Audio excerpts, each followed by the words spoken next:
কোথায়?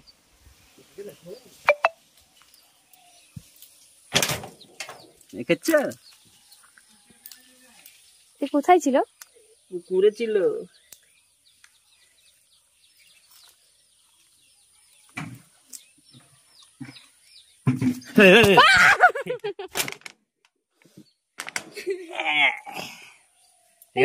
ভেতরে বীজ না হলে চর্বি যাই হোক একটা আছে।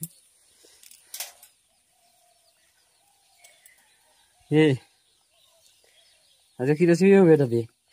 মাছটা কাটতে মন করছে তোমার? এত সুন্দর মাছটা। আরে সকাল থেকে টার্গেট নিয়েছে এটাকে ধরবো।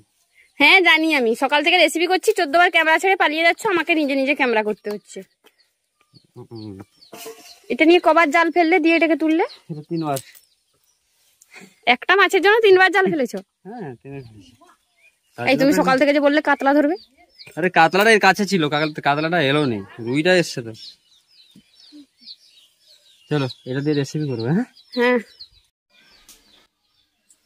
এই যে ইনি এখন সাঁতার দিতে ব্যস্ত, এনাকে নিয়ে গিয়ে কেটে রান্না করা হবে।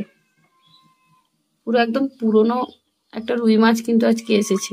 সে কিন্তু অনেক দিনের পুরনোই, বেশ বড় হয়েছে আর গাটাও বেশ কালো কালো হয়ে গেছে। এবার এটা নিয়ে গিয়ে কেটে রান্না করব। মাছটা নিয়ে এসেছি, এবার প্রথমে মাছটাকে আগে 2টা আছাড় দিতে হবে, কারণ মারাটা ওকে খুব জরুরি। জ্যান্তটা কাটলে আমাকে জমরাত ছাড়বে না। তবু মারা যায়নি বাবা, এমনিতে পুকুরে মাছগুলো এত মারা গেল, এর তো প্রচুর প্রাণ দেখছি আমি।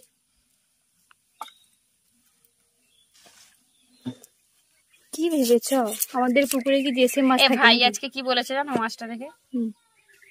আচ্ছা বৌমনি, বড় বড় মাছের নাকি এই ইয়েগুলা আঁশগুলার নাকি চচ্চড়ি করে আমি ফোনে দেখেছিলাম। কার ভিডিও দেখেছে ফোনে আঁশের চচ্চড়ি করা হয়। আমি বলছি তোমার জন্য আজকে করে দেবো, চিন্তা করার দরকার নেই। ঠিক বলেছেন? আমরা মাছ খাবো, সে আঁশের চচ্চড়ি খাবে। কি তাই তো?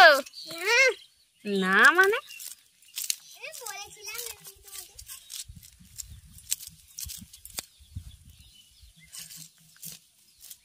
আজকের মাছটা যখন ফোনে বড় জামাইবু দেখবে, ঢক ঢক করে এটা ঢোকটা ঘিটেবে, তখনকে আমরা পেটে ঢুকিয়ে ছাড়বো, দিলে আর পেটে ঢুকতে পারবে না, আর লোভও দিতে পারবে।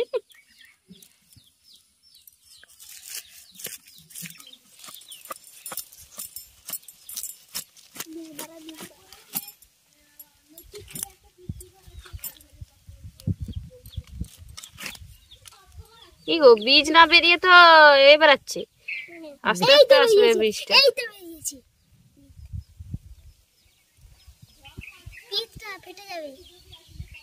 না রে বাবু, আমি কি একদম মাছ কাটতে পারিনি ভাবছো নাকি তুই? কি মনে হয় তোমার?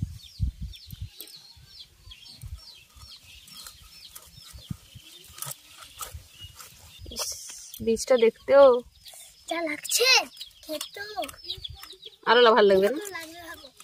আরো ভালো লাগবে না?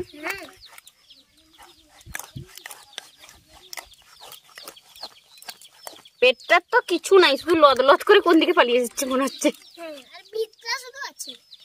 পেটিটাই কিছু নাই। মাছটা যদি থাকতো কতগুলো বাচ্চা হতো। এতগুলো বীজ বেড়েছি। আরে এই বীজটা তো জনে অনেক হবে।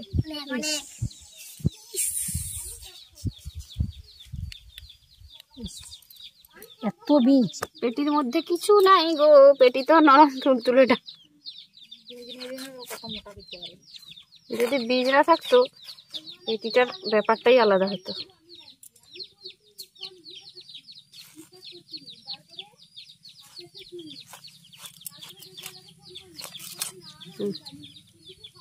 পেটিগুলো একদম নরম।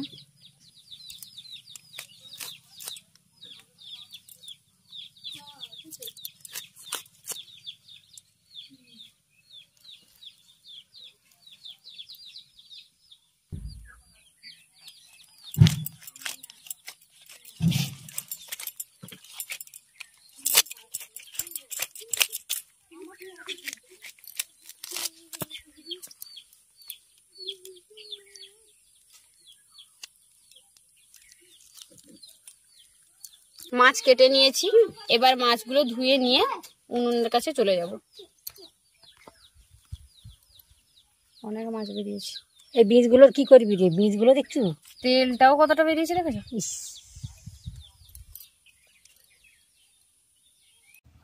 মাছ ধুয়ে নিয়ে চলে এসেছি, এবার মাছের মধ্যে লবণ আর হলুদটা মাখিয়ে নেব।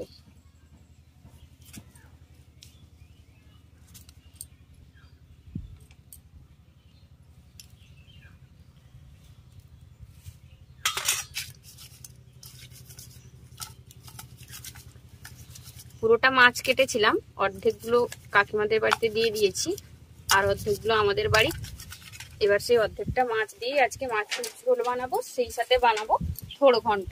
কলার থোড়ের ঘন্ট খেতে বেশ ভালো লাগে, আজকে থোড় ঘন্ট বানাবো আলু বেগুন দিয়ে।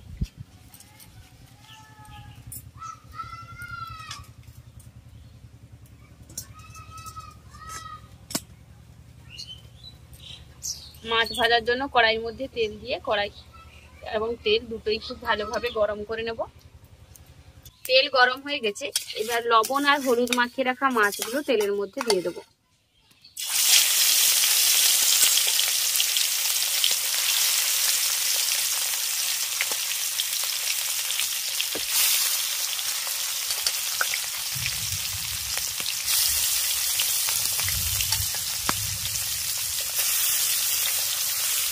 এখানে একটা কলার থোড় নিয়েছি, এটাকে কেটে ভালো করে কুচি কুচি করে ছোট ছোট করে কেটে নেব। ততক্ষণে মাছগুলো ভাজা হয়ে যাবে আর এদিকে কলার থোড়টাও কেটে নেব।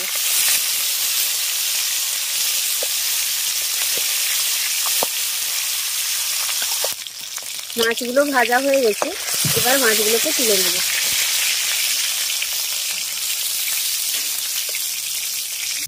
মাছটা তুলে নেওয়ার পর ওই তেলের মধ্যেই দিয়ে দেব কুচিয়ে রাখা পেঁয়াজ।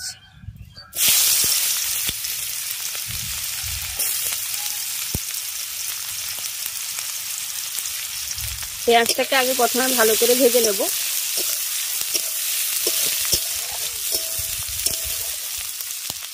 আর পেঁয়াজ ভাজার সময় সামান্য একটু পরিমাণে লবণ দিয়ে দেবো, যাতে পেঁয়াজটা তাড়াতাড়ি গলে যায়।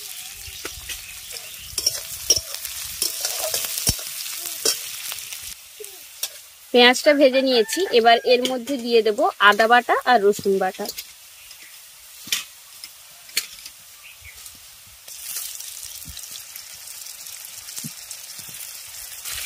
সেই সাথে দেব শুকনো লঙ্কা বাটা। এবার মশলাটাকে খুব ভালো করে কষিয়ে নেব।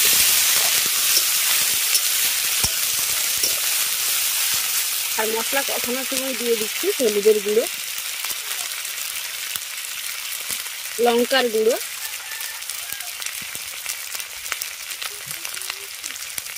আমি কাশ্মীরি লঙ্কার গুঁড়োটা দিলাম, তবে আপনারা চাইলে কিন্তু এমনি যেটা লঙ্কা হয় অন্য লঙ্কার গুঁড়োটাও ব্যবহার করতে পারেন, তবে সেক্ষেত্রে ঝালটা একটু বেশি হয়ে যাবে, তাই আমি কাশ্মীরি লঙ্কার গুঁড়োটা দিলাম। এবার ভালো করে মশলাটাকে কষিয়ে নেব। মশলাটা খুব ভালোভাবে কষিয়ে নিয়েছি, এবার এর মধ্যে দিয়ে দেব সেদ্ধ করে রাখা আলু। আজকের আলুটা আমি সেদ্ধ করে ব্যবহার করছি, আপনারা চাইলে কিন্তু ভেজেও ব্যবহার করতে পারেন, তবে আজকে আমি আলাদা করে আলুটাকে ভাজলাম না, সেদ্ধ আলুটাকে ব্যবহার করছি।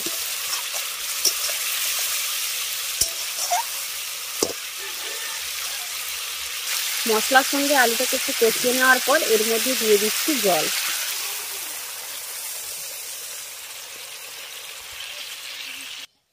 জল দেওয়ার পর দিয়ে দিচ্ছি স্বাদ মতো লবণ। মাছের ঝোল খুব ভালোভাবে ফুটে গেছে, এবার এর মধ্যে ভেজে রাখা মাছগুলোকে দিয়ে দেবো।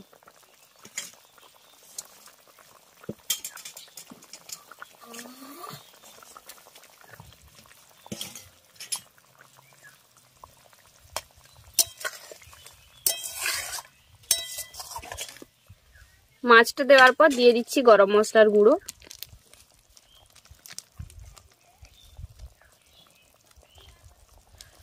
এবার ভালো করে মাছের ঝোলটাকে আরো 2 মিনিট ফুটিয়ে নেব, তারপর এটাকে নামিয়ে নেব। আমাদের মাছের ঝোল একদম রেডি, এবার এটাকে একটা পাত্রে নামিয়ে নেব, তারপর থোড় ঘন্টটা তৈরি করব। মাছের ঝোল নামিয়ে নেওয়ার পর এদিকে থোড়টাকেও কেটে রেডি করে রেখেছিলাম, এইভাবে ছোট ছোট টুকরো করে কেটে নিয়েছি। আর নিয়েছি আলু আর বেগুন। থোড়ের তো অনেক রকম রেসিপি খেয়েছেন, আজকে একবার এইভাবে থোড়ের রেসিপি তৈরি করে দেখবেন, এটা খেতে কিন্তু দারুণ লাগে। আর এদিকে কড়াইটাও গরম হয়ে গেছে। এবার কড়াইয়ের মধ্যে দিয়ে দেব সর্ষের তেল।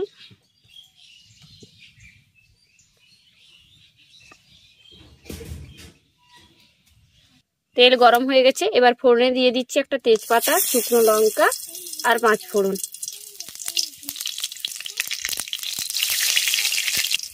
ফোড়নটাকে একটু ভেজে নেওয়ার পর দিয়ে দিচ্ছি কুচিয়ে রাখা পেঁয়াজ।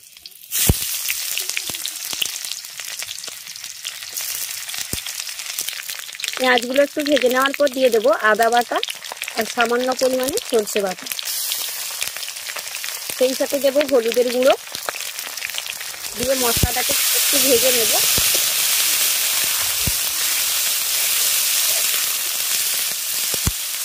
মশলাটাকে একটু ভেজে নেওয়ার পর দিয়ে দিচ্ছি কেটে রাখা ছোড়, আলু আর বেগুন।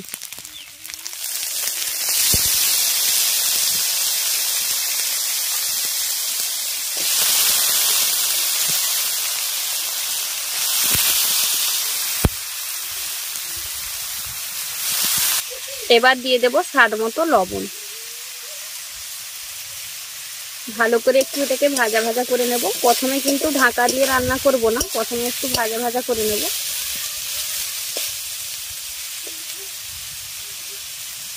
প্রথমে একটু ভাজা ভাজা করে নিয়েছি।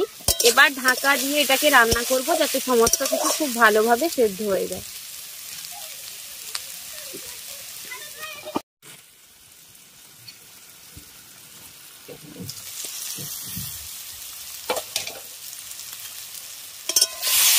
দেখুন আমাদের ছোটটা খুব ভালোভাবে সেদ্ধ হয়ে গেছে আর আলু আর বেগুনটাও খুব ভালোভাবে সেদ্ধ হয়ে গেছে। এবার এর মধ্যে সামান্য পরিমাণে ভাজা জিরের গুঁড়ো দেব, এতে কিন্তু এটা খেতে বেশ ভালো লাগবে। তৈরি হয়ে গেল আমাদের থোড় ঘন্ট বা থোড় চচ্চড়ি। এবার এটাকে একটা পাত্রে নামিয়ে দেব। আমাদের মাছের ঝোল আর থোড় ঘন্ট বা থোড় চচ্চড়ি একদম রেডি। গরম ভাতের সঙ্গে যদি এই দুটো রেসিপি থাকে তাহলে তো আর কোনো কথাই হবে না।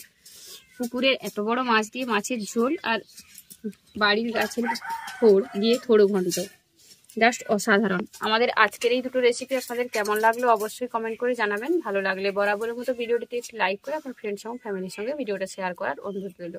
আর চ্যানেলে যদি নতুন বন্ধু হয়ে থাকেন তাহলে অবশ্যই চ্যানেলটি সাবস্ক্রাইব করে নেবেন। সেই সাথে যারা ফেসবুক পেজে দেখছেন তারা অবশ্যই ফেসবুক পেজটি ফলো করে নেবেন। আজ তবে এই পর্যন্তই, আবার দেখা হবে অন্য কোনো রেসিপি নিয়ে। ভালো থাকবেন, সুস্থ থাকবেন, আর এতক্ষণ আমাদের সঙ্গে থাকার জন্য অসংখ্য ধন্যবাদ। টাটা।